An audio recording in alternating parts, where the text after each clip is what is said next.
Back on May 9th, 2025, Victory Day in Moscow. On a day meant to project strength, one moment told a very different story. As Vladimir Putin walked Red Square, shaking hands with carefully selected soldiers, a sharp-eyed observer noticed something strange. One of his elite bodyguards wasn't holding a radio or a folder or a ceremonial baton. Instead, tucked beneath a cloth bag, was the outline of a compact launcher. Something small, precise, and unmistakably tactical. According to leaked intel, it was a Yolka interceptor drone system, a pocket-sized air defense tool designed to stop enemy UAVs at close range. Not on the battlefield, not at the front, but right next to Putin. And that revelation sent a clear signal across every Western capital. Ukraine's drones have changed the game so dramatically, the Kremlin now arms its guards for assassination-level threats, even during a parade. This wasn't just a security upgrade, it was a confession, a silent admission that Ukraine's low-cost tactics and Western-backed drone warfare have penetrated Russia's illusion of invincibility. But that was just the beginning. What looked like a perfectly controlled ceremony was, in truth, a carefully masked crisis response. The May 9th parade had all the pageantry: flags, flyovers, tanks, and marching units. But for the first time in the event's modern history, a canopy was installed above the main tribune. It wasn't for sun or rain, it was a shield. A quiet but glaring sign that Russian intelligence feared a drone strike. In the heart of Moscow. Even more telling, internet access was significantly restricted across the city in the days before the event. Cellular signals were throttled. GPS anomalies surged. Satellite coverage over central Moscow showed unusual electronic patterns consistent with electronic warfare deployment. A jamming net meant to suppress FPV drone feeds and deny remote access triggers. But the smoking gun wasn't the canopy. It wasn't the jamming either. It was the guard holding the bag. At first glance, he looked unremarkable, but analysts studying the footage identified the contours of what appeared to be a handheld launch system, one shaped like the Yolka drone interceptor. A device engineered not to destroy missiles, but to hunt and kill low-flying, terrain-hugging, loitering drones. Within seconds. Why would Russia deploy that level of tech at a symbolic parade? Because Ukraine, backed by the strategic guidance, tools, and training of the US and UK, has shattered Russia's traditional air defense playbook. And what was once unthinkable, an assassination via drone on Russian soil, is now a very real threat. And the very next detail? It confirms the Yolka wasn't just paranoia, it was a necessary counter to Ukraine's most terrifying innovation to date. The Yolka isn't a myth. It's not a prototype. It's a last-line air defense system built for one scenario, when every other layer has failed. Nicknamed the Pocket Unmanned Air Defense System, Yolka is compact, deadly, and deployed by hand. Analysts believe it's capable of intercepting small UAVs, loitering munitions, and FPV kamikaze drones like the infamous Yaga, a Ukrainian drone built for precision strikes, close-quarters infiltration, and low-altitude attacks. The Yolka's mission? Intercept drones too small, too fast, and too erratic for traditional radar. It launches in seconds, uses AI-based targeting, and either slams directly into its target or deploys entangling countermeasures to knock it from the sky. It's quiet, concealed, and deadly at short range. Perfect for a bodyguard shadowing the president. Why is this significant? Because it means Russia expects those threats to breach all outer layers. S-400 systems, Pantsers, rooftop jammers. None of them are enough anymore. So now, the Kremlin is arming its guards with anti-drone tech at handshake distance. This wasn't for show. It was a silent admission that the threat has evolved beyond Russia's doctrine. And that evolution didn't come from NATO headquarters. It came from Ukrainian soldiers on the ground, armed with Western brains and battlefield improvisation. But where did Ukraine even get the capability to terrify a nuclear power into hiding interceptors at a parade? That story begins with a battlefield hack and ends with a strategic revolution. This war has exposed a brutal truth. In modern warfare, speed, intelligence, and adaptation beat scale. While Russia poured billions into legacy systems like the S-400 and aging Soviet-era doctrine, Ukraine turned to something else: cheap, fast, unpredictable drones. Powered by Western funding and training, Ukraine's drone program has evolved from reconnaissance tools into precision weapons of disruption. They've hit oil depots in Tatarstan, struck runways in Crimea, damaged Russian early warning systems, radar domes, and even airbase infrastructure hundreds of kilometers inside Russian borders, all with FPV drones that cost less than a night in a Moscow hotel. And the real shock? Most of these drones are now autonomous or semi-autonomous. Even when jamming kicks in, they still fly, target, and detonate, thanks to onboard cameras, terrain mapping, and real-time processing systems. Western support made this leap possible.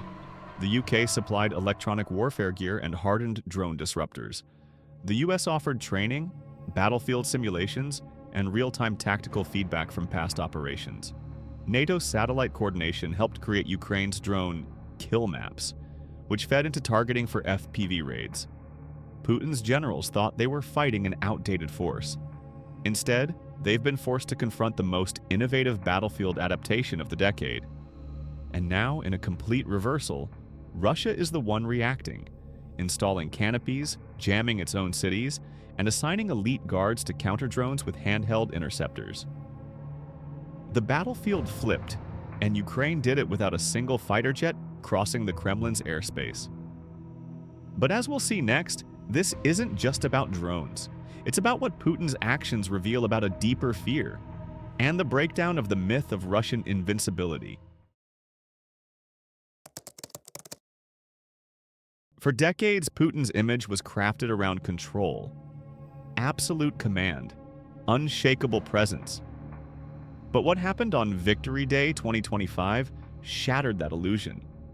When the Kremlin arms its guards with pocket drone interceptors, when it installs protective canopies over its most sacred military ceremony, when it disables the internet in its own capital just to survive a parade, this isn't image management anymore, this is crisis management. And inside the Kremlin, that fear has become policy. Elite bodyguards aren't just trained in martial arts and firearms, they're now trained in drone interception, how to identify an FPV silhouette, how to track noise patterns through jamming, how to launch a Yolka system within seconds of visual confirmation. These aren't ceremonial protectors, they're mobile air defense technicians. Behind closed doors, Russian intelligence has reportedly flagged public events as high drone risk zones.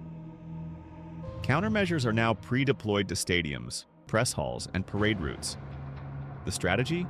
Layer defenses so deeply that if even one drone breaks through the jammers, the human shield has a mechanical one in hand. But the implications go deeper. Victory Day was never meant to be protected by panic.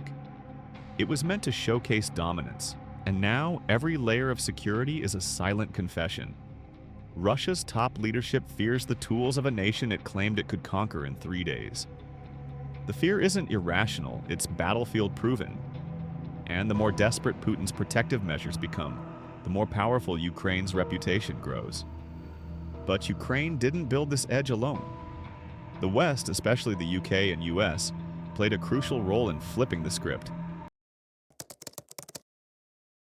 While Russia scrambled to modernize crumbling Cold War tech, the West handed Ukraine something far more dangerous: doctrine. It wasn't just money, it wasn't just gear. It was a complete shift in battlefield thinking.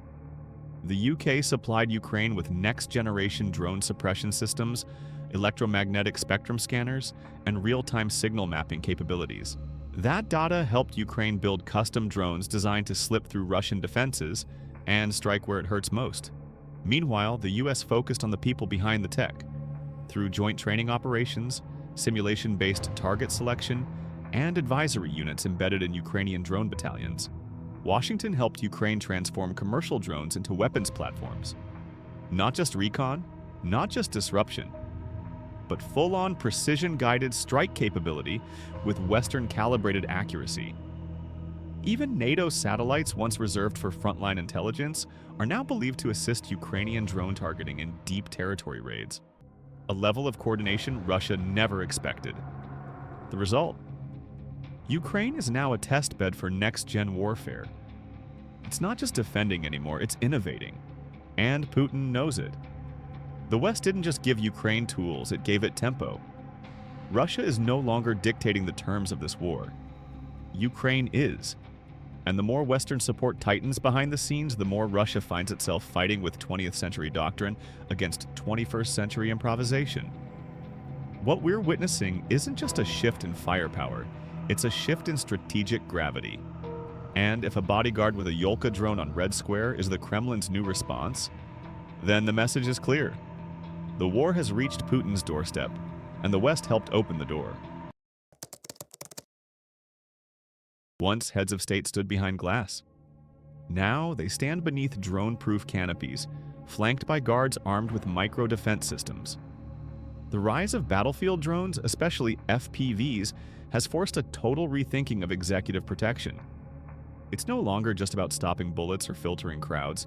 It's about airspace dominance at close range, often within just 10 to 20 meters of the principal. What used to be cutting-edge military tech is now becoming standard issue for VIP protection units across the globe. From air shows to state parades, national leaders are increasingly shielded not just by armored limos, but by RF jammers, acoustic drone trackers, rooftop sensors, and now, handheld interceptors. The Yolka system is just the beginning. Governments are actively testing AI-driven counter-drone networks and real-time drone swarm analytics. Short-range interceptor platforms that can be deployed by bodyguards or even law enforcement are moving from prototypes to deployment-ready. But here's the twist. This shift didn't start in Washington. It didn't begin in a NATO war room. It started on the dirt roads of Donetsk, the blacked-out fields of Bakhmut, and the fire-scorched skies over Crimea, where Ukrainian fighters turned 500 drones into 5 million problems.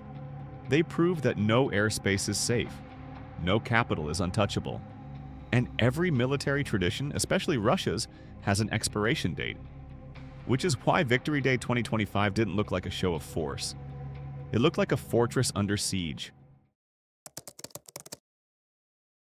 The sight of a bodyguard hiding a drone interceptor beside Putin didn't just expose a security tactic, it exposed a strategic truth. That the myth of Russian invulnerability has collapsed. That Ukraine, through grit, innovation, and Western backing, has shattered the Kremlin's illusion of control. And that the tools of modern war are no longer tanks and missiles alone, they're code, signal, silence, and speed. While Russia scrambles to shield its president from the very air above him, Ukraine pushes deeper with smarter strikes. While the Kremlin hides beneath canopies, Ukrainian drones fly under radar and rewrite doctrine. And while the world watched a parade, analysts saw something very different, a superpower flinching. If Putin's circle now walks Red Square fearing the sky, then the West can hold its head high. Because what Ukraine achieved wasn't just survival, it was a masterclass in adaptation, powered by courage and sharpened by allies who believed in something more than fear. This wasn't just a parade, it was a turning point. And the skies over Moscow will never feel safe again.